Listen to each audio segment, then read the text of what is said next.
Hola, muy buenas tardes. Bueno, para empezar es un gusto, un honor, sí, que después de 35 años se acuerden de un servidor. Alguna buena o mala nota he de haber dejado en la vida de cada uno de ustedes. Felicidades porque siguen siendo un grupo, siguen siendo parte de aquella alegría que me tocó convivir con ustedes y parte de aquella serie de experiencias que tuvimos en los corredores, en los salones y fuera de ese glorioso Instituto Oriente. Fuera del aire me preguntabas, Marta, o me comentabas que esta entrevista, pues podríamos hablar acerca de cómo es mi vida, cómo fue mi vida dentro del Instituto Oriente. Bueno, yo entro por una casualidad. Trabajaba realmente para la empresa, para la industria ILSA, aquí en Puebla, pero no era lo mío, ¿sí? Sí alternaba yo el teatro, pero querían que me encargara yo de controlar el restaurante, el comedor de la planta, y eso no era lo mío. Y en ese momento me llegó el tip de que necesitaban en el Instituto Oriente un prefecto de disciplina que no fuera ni sacerdote ni militar, porque se le iba a cambiar lo militarizado a no militarizado. Y entonces, pues por medio de una recomendación, fui a entrevistarme con el padre Manuel Ruiz Ugalde, que en paz descanse, y que para mí es una figura también gloriosa, porque me dio la oportunidad de participar, ¿sí? A mi corta edad como prefecto de disciplina sufrí muchas cosas, ¿sí?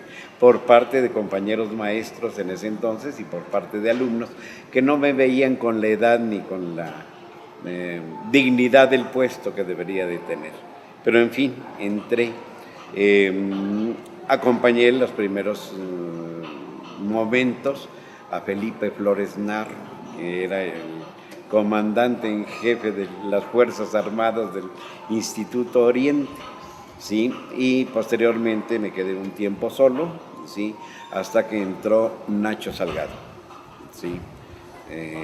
Que en ese entonces, bueno, era parte de la Compañía de Jesús, ya no lo es, pero compartimos mucho de esto. Estuve en la prefectura durante un buen tiempo, hasta el primer día que me enojé.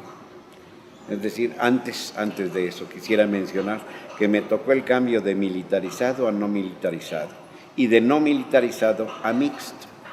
Entonces fueron cambios muy importantes para la institución, totalmente importantes, ¿sí? A esto se aunaban las colegiaturas diferenciadas que no existían, muchas cosas, muchos cambios que se hicieron, ¿sí? Seguí siendo prefecto de disciplina o auxiliar de la disciplina cuando estaba Nacho Salgado, pero hasta que un día sí me enojé. Y entonces fui a ver al rector y le dije, hasta aquí, porque el que se enoja pierde objetividad. Y entonces dejé eso para pasar a lo que realmente era mi área, sí, coordinador de actividades artístico-culturales, sí, y después me soltaron las tecnológicas también, por el mismo sueldo. Pero bueno, esa es mi historia. Y de ahí pues se derivan todas las cosas que pude compartir con generaciones antes de ustedes, con ustedes y con generaciones posteriores. Sin embargo, no todas las generaciones, hablando del colectivo, te dejan una huella o te dejan... Todas dejan una huella, pero no todas una huella positiva, sí. Hay algunas generaciones, con sus excepciones de personas, de individuos, que sí te dejan una satisfacción por lo que haces. Yo podría definir a la generación de 1979 como aquella, les voy a dar un escrito también, como aquella que me permitió vivir, sí, vivir, conectarme con la realidad y con la alegría de vivir. Para mí fue una generación fácil en ese aspecto, fácil de comprendernos, fácil de convivir, fácil de llevarnos bien, de gozar la vida que había que gozar ustedes como estudiantes y yo como maestro con 32 años de edad apenas, ¿sí? Entonces, podría yo definirla en general así. Y quedan pues en el recuerdo muchas vivencias de ustedes al recorrer mis listas, que todavía las guardo por ahí, de donde saco los nombres completos. Claro que si los veo ahora muy poco los reconozco, han cambiado más que yo. Pero de reconocer los nombres en las listas, cada uno y algunos más en especial han dejado esa huella positiva, ¿sí? Y verlos realizados como mujeres y como hombres de bien, sí, en su mayoría de los casos, si no es que en la totalidad, es una satisfacción para alguien que se dedica a la educación, para alguien que trata de ser primero maestro o aprendiz de maestro, sí, aprendiz de profesor, y luego amigo, y que haya perdurado más la segunda fase, la de la amistad, que la de maestro en sí, ¿sí? ¿Por qué? Porque cada una de las generaciones te enseña cosas nuevas, cosas que no están en los libros para ser maestro, no están en los libros de pedagogía, están en el compartir las almas, los pensamientos, los sentimientos, los ideales, las frustraciones. Y eso fue, es y será lo que se vive en los pasillos del Instituto Oriente. Muy bien. Sobre el trabajo lo que pasa es que también la parte va a ser dividirlo un poco en estas. Okay. Sobre Teimo. Ok, ¿no? Correcto. Adelante, Raúl. Hay otras cosas que quedan grabadas. El haber seguido la labor de la parte artística referente específicamente al teatro. Cuando yo llegué al Instituto Oriente, Teimo, Teatro Experimental Instituto Militarizado Oriente, ya existía. No estaba a mi cargo. El último que estuvo a cargo de eso fue Justo Solís, sí, un español de carácter fuerte pero muy amigable, que llevó al grupo experimental de teatro a un nivel muy bueno de actuación. Después, por cuestiones personales, él salió y yo me quedé con el grupo de teatro en el Centro Cultural, sí, del Instituto Oriente, ahí en la 13 Oriente estaba, y pues dejó unas huellas imborrables, ¿no? Llegamos a hacer una gran cantidad de obras, podría decir que en la existencia de 10, 12 años, 15, que estuvo Teimo a mi cargo, pues fueron más de 200 obras las que montamos, ¿sí? Fueron más de 70, 80 de esos ejercicios de sociodramas que hacía Juan José Rosales Barba, sí, conocido como el Tlacuache, sí, con esos sociodramas que se hacían y de los cuales yo era parte porque me encargaban ustedes mismos y otros anteriormente y otros posterior los montajes de aquello, ¿no? Y como se trataba de problemas sociales, pues tenían que ver mucho con problemas de género, con problemas económicos para poder vivir, con problemas de trato, con problemas de grandes cuestiones que atoran o desarrollan el potencial humano. Y creo que esto fue una experiencia grande. Todo el mundo, cuando llegaban los exámenes de Juan José, sí, todo el mundo me buscaba y teníamos que trabajar horas extras, pero nos divertíamos muchísimo. Sí, para mí fue muy divertido y eso es parte de lo que decía en el otro aspecto, ¿no? De la generación de ustedes o de las generaciones de ustedes y muy cercanas a ustedes, que me hacían vivir realmente. para mí el teatro ha sido apasionante, es mi pasión más grande. Ahora ya lo hago poco porque si lo hago me absorbe tanto que mi mujer se divorcia de mí. Pero en ese entonces no me importaba, yo podía pasarme, me daban las 12 de la noche o la 1 de la mañana y sin comer y sin haber desayunado, o sea, no importa, seguía yo dentro de esto porque compartía con ustedes esas ansias de hacer cosas, esas ansias de desarrollar sus propias ideas con sus propias palabras, porque ustedes escribían los sociodramas, no se los escribían, ustedes los actuaban, ustedes los vestían, ustedes los hacían la escenografía, ustedes sí, y bueno, la idea original era de Juan José Rosales en cuanto a hagan un sociodrama y aquí está, se va a basar sobre este tema, pero el montaje realmente pues nada más era dirigir todas esas ansias de ustedes, ¿sí? Y eso era muy importante, era muy importante. Esa es la parte de Teimo, ¿no? Hasta que pues se acabó el centro cultural y se acabó mucho de lo que era Teimo. Teimo pasó desde el padre Manuel Ruiz Ugalde, Javier Lamic, ¿sí? Y después poco a poco se fue muriendo, ¿sí? En la actualidad hay teatro, sigue habiendo teatro en el Instituto Oriente, no sé con qué calidad o con qué entrega o con qué devoción se haga, ¿sí? Ojalá no se haya muerto para siempre, ¿sí? Eso es, bueno, parte de lo de Teimo, parte de los sociodramas, que también está en el salón audiovisual, antiguo salón audiovisual, no teníamos teatro, ¿sí? No había auditorio, ¿sí? Era un espacio muy chiquito. Sí, que por cierto, por ahí hay una anécdota que tendría yo que pedirle autorización a Eloísa Machain para contarla, pero alguna vez que estaba leyendo su poesía Billy Presley, ¿sí? Llegó en el momento menos oportuno y el personaje del cual hablaba la poesía se llamaba Eloísa, ¿no? La protagonista de la poesía, y en ese momento entró Eloísa. Y bueno, tendría yo que pedir la autorización para ponerla, publicar, pero fue una anécdota bonita. Las anécdotas no son mentiras, no son mitos, son ciertos momentos históricos que nos ayudan a hacer más agradable la vida o a que nos duela más aquello que nos hizo pensar, pero que siempre llevan una enseñanza.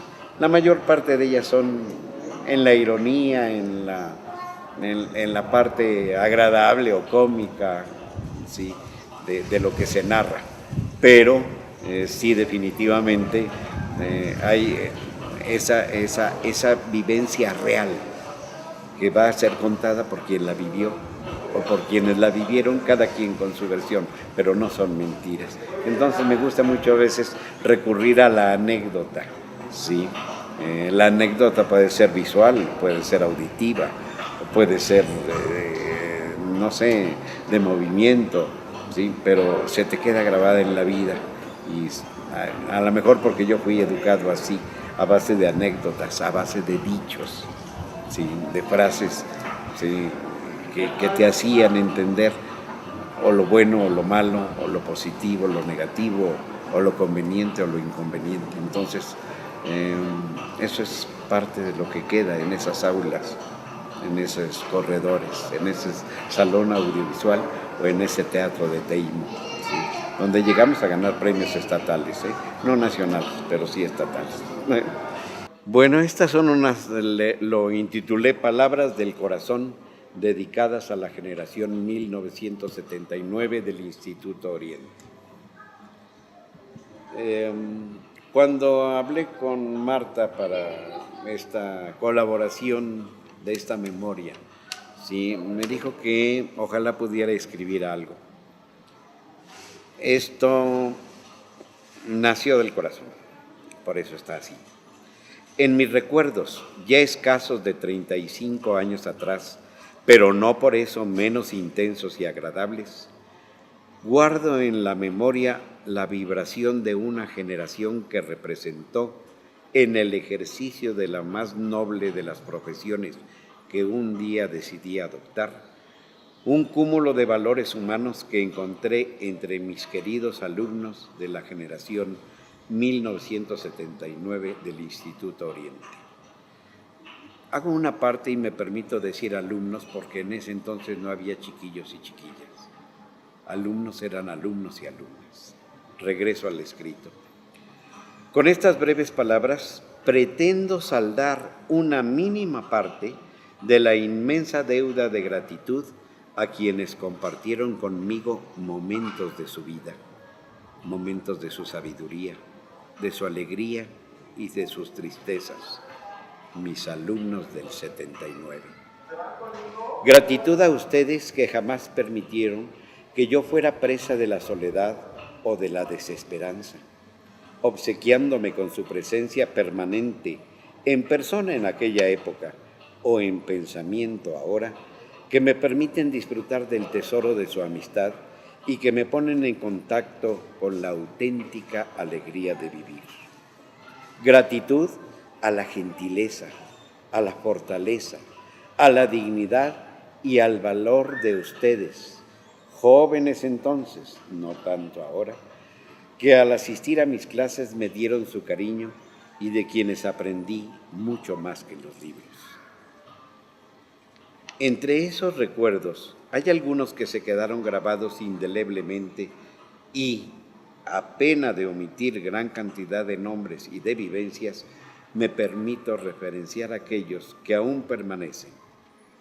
Por ejemplo, la sincera, agradable y sonora risa de Hilda Fernández de Castro, la siempre buena disposición para ayudar de Beto Ablanedo, la armonía física de Carmina del Ser, la rapidez del habla de Miguel Ángel García Rosas, la mirada curiosa y avispada de José Manuel Garrido Corujo, el deseo de Alejandro Gómez Arabia de ser un buen declamador y ahora agrego también intérprete de música, el caminar desganado de Ángel Amuño Otaolaurruchi, la bonita presencia de Mayra y Marisela Herrera Vargas, la personalidad atrayente de Laura López Brancacho, la plática revolucionadora de Alejandro Markovich Patlo, la bondad y sencillez de Paco Martínez Sánchez, la privilegiada coincidencia de Eloísa Machín Serralde para estar y hacer uso de su gran simpatía, entusiasmo y sobre todo capacidad de asombro por todo lo que le rodeaba. El gran estratega que fue y es Humberto Morales Moreno. La plática siempre en tono divertido de Bernabé Rosales Barba. Un tanto de silencio. La coquetería natural, limpia y bella que como virtud Dios le entregó a Marta Santillana Rivero. La amabilidad franca de Juan Sordo Colubi, la facilidad de Sergio Vinay Hernández para hacer amigos duraderos, la entrega de Gabriel del clan de los Valle Oropesa, la gran amistad naciente que perdurará por toda la vida de Marta Torija, y más, que sería interminable narrar. Gracias a ustedes, nunca caí en la vanidad de sentirme maestro y todavía hoy creo sinceramente que solo soy un aprendiz de profesor, porque a mis 67 años de edad me da más pena por lo que ignoro que orgullo por lo que sé. Esto, muchachos, sale del corazón y lo dedico a ustedes en este julio de 2014. Se nos había quedado en el tintero algo muy importante, algo que habla de ese lenguaje universal que es la música. Y en la música, que no necesitas ningún idioma para entenderla, sino simple y sencillamente sentirla, pero que cuando va acompañada de una letra, entonces refleja toda una serie de experiencias, de anhelos, de cantidad de emociones y sentimientos del ser humano. por eso y por el ambiente de la gente, precisamente de esa, pues no década, de ese quinquenio de años entre 1976, 1980 más o menos, ¿sí? Surge el Festival de la Canción. Surgió por estar rodeado de gente que tenía la inspiración para decir las cosas cantadas, definitivamente. Y como una idea de marcar un algo que fuera diferente. El Festival de la Canción a nivel de la compañía, de los colegios de la Compañía de Jesús, cuando menos aquí en la República Mexicana, nace en Puebla. Y me da mucho orgullo que haya yo sido el creador, el organizador, el coordinador del primer Festival de la Canción, pero a nivel de toda la Compañía de Jesús. Entonces, se vivieron cosas también, al igual que teatralmente, al igual que dentro o fuera de un salón, en una cancha deportiva, o en fin, se vivieron experiencias únicas e irrepetibles. Qué manera de expresar las cosas con una música que a veces era demasiado ostentosa o demasiado sencilla, pero siempre atrayente. Qué manera de tener un poder de convocatoria para que en lo que era el gimnasio en ese entonces pequeñito, que tenía nada más una cancha de básquetbol chiquita adentro y que había la cafetería cuando no se jugaba, sí, se pudiera llenar con tanta gente.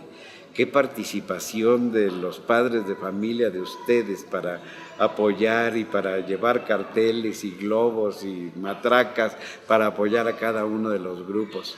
Y qué calidad de escritores, autores de músicas y letras, y qué calidad de intérpretes.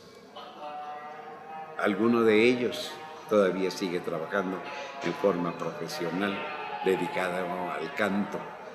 Algunas de ellas se dedicaron, no sé, a la política a lo mejor, pero yo creo que es imborrable lo que vivieron en ese gimnasio del Instituto Oriente, en las noches, a lo mejor de los jueves, que normalmente se había escogido ese día para los festivales, y que fueron muchos.